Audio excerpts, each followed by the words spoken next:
एक राजा था। उसकी बहुत सारी पत्नियां थी, किंतु किसी भी पत्नी का एक भी संतान नहीं था।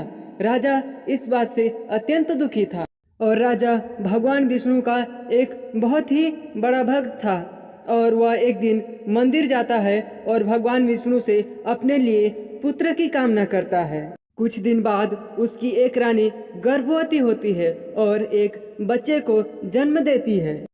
वह बालक महल में अकेला था, इसलिए राजा भी बहुत प्रसन्न थे और वह बालक धीरे धीरे बड़ा होने लगा। ऐसा करते हुए 7 वर्ष बीत चुके थे, लेकिन राजा के उस पत्नी के अलावा और किसी भी पत्नी से संतान प्राप्त नहीं हुई थी।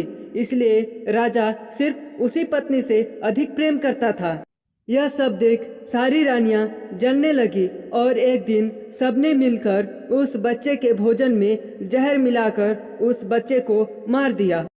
वह बच्चा मर गया और इससे राजा बहुत दुखी हुए और वे भगवान विष्णु से गुहार लगाने लगे कि मुझे मेरा बेटा जीवित चाहिए।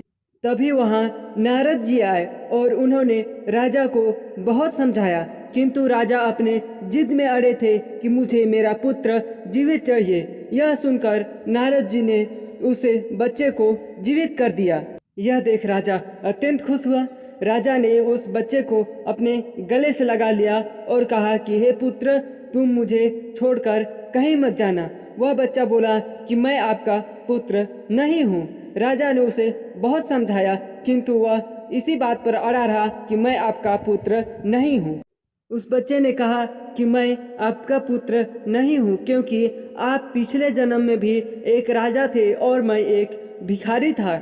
मैं आपके राजमहल में भिक्षा मांगने के लिए आया था और आपने मुझे दान में आटा दिया था। मेरे पास उस आटे को आग में पकाकर खाने के लिए, आग जलाने के लिए व्यवस्था नहीं था, इसलिए मैंने आपसे आग जलाने की सामग्री भी मांगी थी और आपने मुझे कंडे दिए थे। मैं वह कंडे और वह आटा लेकर एक नदी के पास गया और वहाँ मैंने उस कंडे से 3 रोटी बनाकर खाई थी, लेकिन आपके दिए गए उस कंडे में कुछ चींटियां थी जो भोजन बनाते समय आग में झुलसकर मर गई थी।